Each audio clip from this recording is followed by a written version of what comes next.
Ask an AI a hard question and it often gets it wrong. Add 4 words, think step by step, and it suddenly gets it right. That trick has a name, chain of thought, and there is a real reason it works.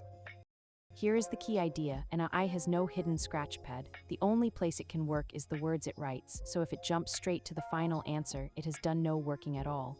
For it to reason, the reasoning has to happen out loud in the text itself. So when you say think step by step, you are telling it to write out the intermediate steps, and each step it writes becomes context for the next one. A hard problem gets broken into a chain of easy ones which it can actually handle.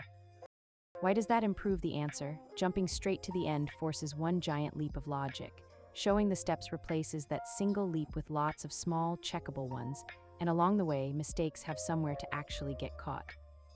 So how do you use it? For anything that needs reasoning, math, logic, planning, just ask it to work through it step by step before giving the final answer. It is simple, it is free, and it genuinely makes the AI smarter.